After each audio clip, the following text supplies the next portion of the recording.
Bom, a maioria do pessoal de Telemann que eu entrevistei, eles são, assim, mais da parte intelectual e tal. Mas a gente estava conversando antes de gravar aqui, você trata a Telemann como uma religião. Então, explica para a gente como Exato. é que é isso. Então, aí o que aconteceu? Né? Aí vamos dizer que aí eu comecei a me integrar com o Telemann ali por volta dos 20, né? Eu tenho 32 hoje. Então já se vão uns 12 anos, né? E aí eu percebi que eu estava praticando aquelas coisas, fui praticando, etc. Lá, mas em determinado momento eu comecei a me questionar o que era aquilo que eu estava fazendo. Por quê? Você tem lá o Liber Hash, né? Aí tem lá, você acorda e adora Ra, né? Aí meio-dia você adora Hathor, né? Aí 6 horas, Tum, meia-noite, Kefra, e etc. E eu falava, tá, mas eu não sei quem são esses deuses, né? Eu estava sentindo falta desse entendimento, né, dessa conexão com a parte egípcia, de fato, da coisa. Porque Telemann é permeada por isso o tempo inteiro. Embora seja uma religião sincrética e tudo, né, mas a base, né, que é o livro da lei, ele é um livro que traz 3 deuses, né, que são egípcios. Embora tenha essa discussão sobre Hadith e tudo, mas assim, Nut e Horus são efetivamente egípcios.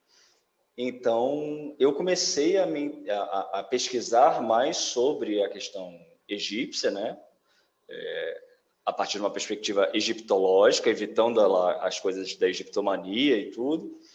E aí fui cada vez mais transformando a minha própria prática, né, em uma prática religiosa, né? Então, a minha relação com o Telemann é uma relação religiosa, para além né, das minhas funções normais para com as ordens que eu pertenço, etc. Mas eu tenho uma relação religiosa também com esses deuses e tudo. E quando é que veio a ideia de fazer o canal?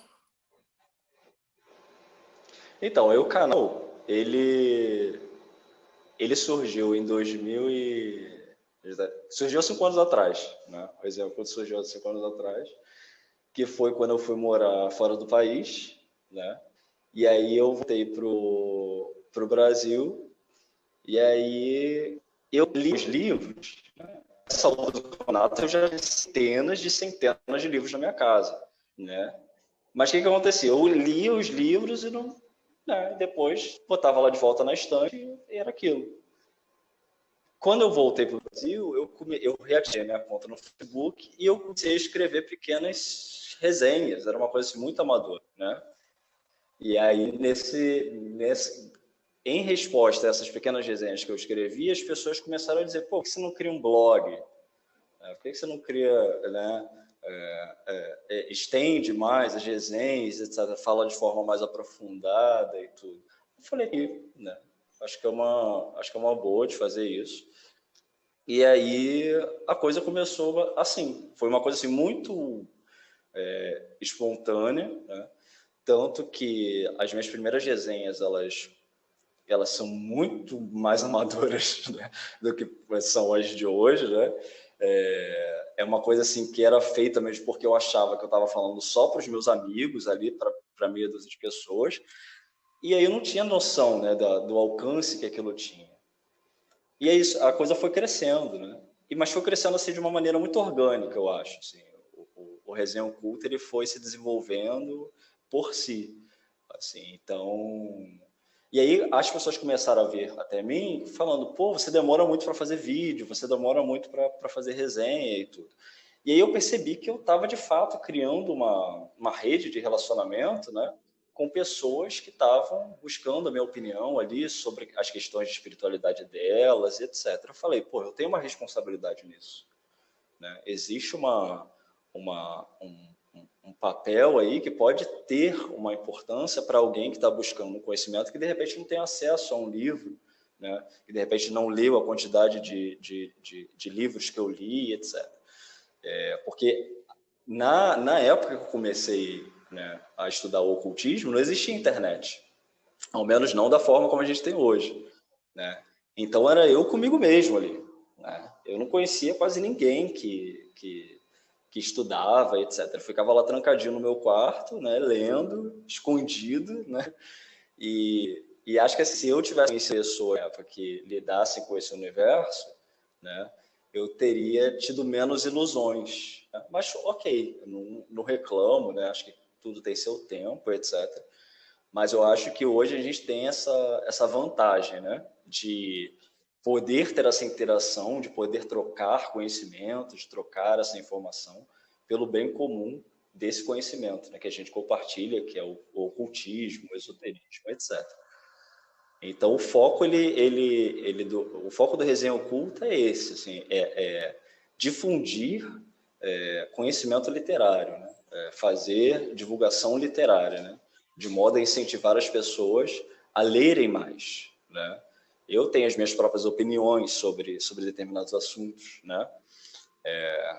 E algumas pessoas às vezes estranham, né? Porque às vezes eu sou bem enfático sobre algumas coisas que eu falo. Algumas opiniões sobre determinadas religiões, etc., que eu não gosto, né? E aí, às vezes, algumas pessoas falam, mas você é um cara tão plural e está falando mal da religião tal. Não é falar mal pelo falar mal, né? É falar mal com fundamento, né? Eu discordo daquilo por causa disso, né? Então, eu apresento as razões do meu apoio ou discordância daquilo, né? E é isso. Você vendo de um background, né, de católico direto para Telema, passando aí por uma parte de espiritualista, né? A primeira pergunta que eu geralmente costumo fazer é assim, o que você acha que é magia, né? Você deu aquele primeiro exemplo que você falou, pô, você fez o ritual e funcionou. E hoje, como é que você enxerga? Se eu te perguntar agora assim, o que é magia? O que você me responderia? Então, eu enxergo magia sob as perspectivas, né? Eu entendo que magia é tanto a manipulação energética pessoal, ou seja, o indivíduo que ele se utiliza das próprias energias para direcionar aquilo através de sua vontade para causar alterações, né? No mundo que o rodeia, nas pessoas, etc. Mas eu também entendo magia como a relação do indivíduo para com espíritos, entidades, divindades, etc., com esse mesmo objetivo, com o objetivo de modificar, né, com o objetivo de alterar a realidade. E por que eu destaco isso? Porque, modernamente, eu acho que tornou-se comum o discurso, né, de que magia é uma coisa que você precisa acreditar, que você precisa... que você muitas vezes não precisa de ritual, você não precisa de contato com espíritos, você blá, blá, blá, blá. Criou-se modernamente, né? E Telemann é uma dos fundamentos para esse tipo de discurso, né? De ideia modernista, etc. Muito dele baseado em psicologismo, né? Essa coisa de o que importa é sua mente, etc. Então, eu acho que a magia ela não se limita a isso. Eu acho que ela tem esse aspecto, né? Ela tem esse elemento intrínseco do indivíduo, de um poder pessoal, um poder mental, de direcionamento, etc. Mas eu acredito na existência de espíritos. E quando eu falo acredito na existência de espíritos, eu falo em termos literais.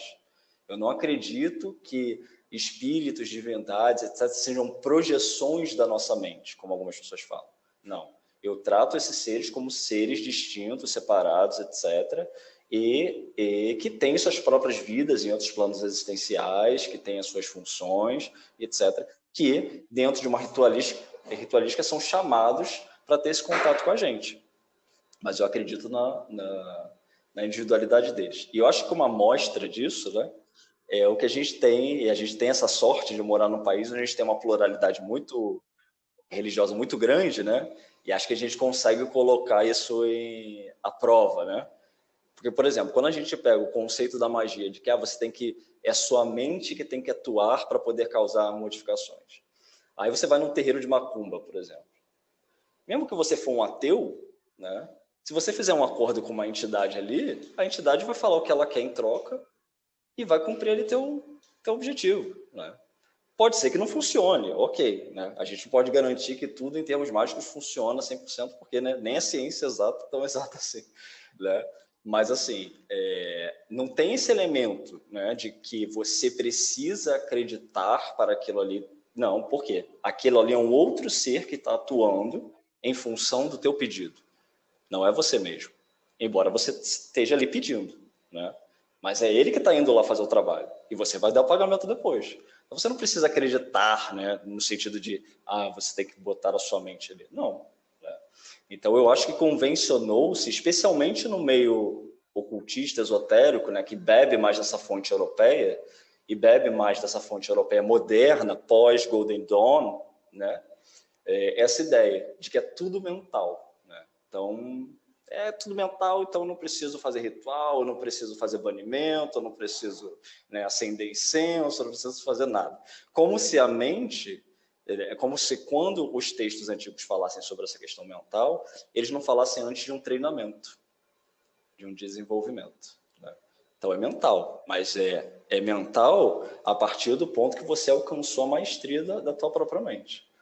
Se você é lançado de um lado para o outro, né, nos ritmos da vida, sem ter controle nenhum sobre a sua vida, como que você vai ter controle sobre a sua mente para direcionar as energias para que se cumpra aquilo que você quer? Excelente. É uma colocação excelente. E o pessoal, eles vão meio nessa vibe, né? Tipo, não preciso fazer ritual, não preciso fazer defesa, não preciso fazer banimento, e tá tudo certo, né? A gente estava conversando antes de começar a gravar aqueles exemplos clássicos da Goécia, que o pessoal adora fazer aquelas evocações, e agora tá muito na moda, né? O pessoal do YouTube vendendo pack, vendendo facilidade, né? Exato. Então, uma pergunta do Rodrigo aqui, ó. E dentro da diversidade de livros que você fez a resenha, tem algum que você teve um impacto maior em você? Aliás, antes dessa, eu vou fazer uma outra pergunta. Qual foi o primeiro livro que você virou e falou assim, putz, esse eu tenho que resenhar e contar para todo mundo? Com a empolgação, assim? É o primeiro livro, porque uma hora você virou e falou assim, vou abrir um canal, um blog. Mas que livro que te inspirou? O primeiro livro. Primeiro que eu resenhei foi o Brida, do Paulo Coelho. Inclusive não tem vídeo, porque eu fiquei com tanta vergonha quando eu gravei do resultado que eu não coloquei esse vídeo. Eu excluí ele, mas tem a resenha escrita, que também está muito mal escrita. Mas assim, foi o primeiro.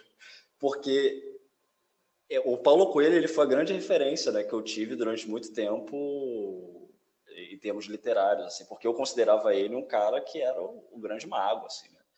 Não sabia quem ele era. Eu sabia só os livros que eu comprava. Não sabia que ele era um cara milionário, nem nada disso. Sabia que ele escrevia aqueles livros ali. E eu, como era um adolescente de 13, 14 anos, né, eu achava que aquilo ali era fato, né? Era, tudo aquilo ali que ele tinha vivido era fato, etc. Também não estou dizendo que não é, não sei, né? Mas, assim, foi a minha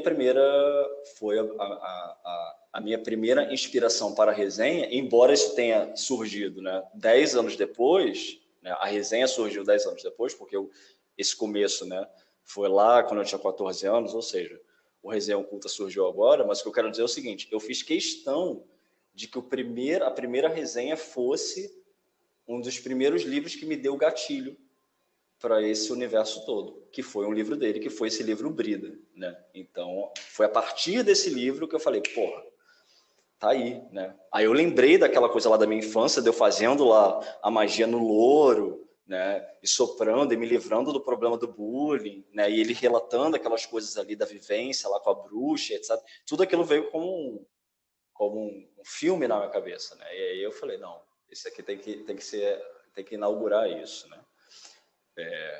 Acho que foi isso. E a outra pergunta era? E a outra pergunta era, se algum dos livros, dentro de toda a diversidade que você fez resenha, qual que teve o maior impacto em você? Não vou dizer dos que eu fiz resenha. Eu vou dizer um livro que teve muito impacto na minha vida, que foi a Bíblia. A Bíblia Sagrada Católica, etc. Esse livro ele teve muito impacto na minha vida porque eu desmistifiquei o cristianismo da minha cabeça quando eu li a Bíblia, né? Eu percebi que aquilo ali simplesmente não era para mim, né? Porque eu percebi que o cristianismo que as pessoas falavam era uma coisa e o cristianismo pregado na Bíblia era outro. E eu falei, caramba, existe uma contradição, né, nisso que é dito pelas pessoas e nisso que está escrito aqui. Então, isso tudo gerou uma revolução tão grande na minha cabeça que eu falei, bom, eu não quero mais envolvimento com isso, né?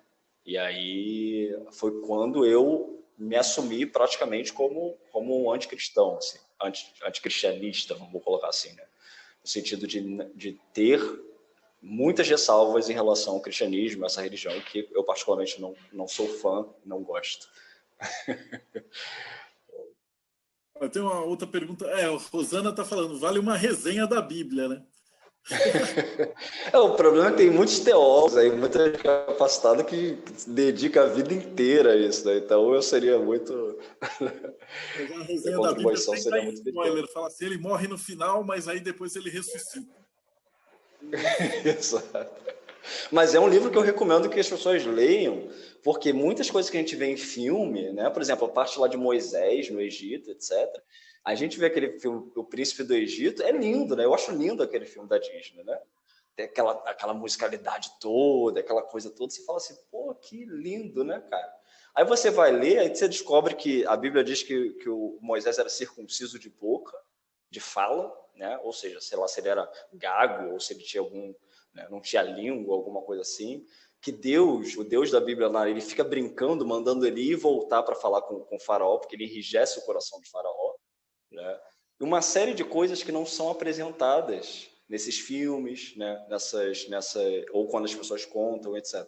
Que acabam tornando a leitura construtiva, eu acho, para a gente perceber que aquela coisa ali é mais...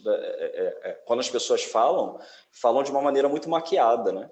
Mas quando você vai ver o livro em si, né, tu vê que a coisa não é tão bonita assim.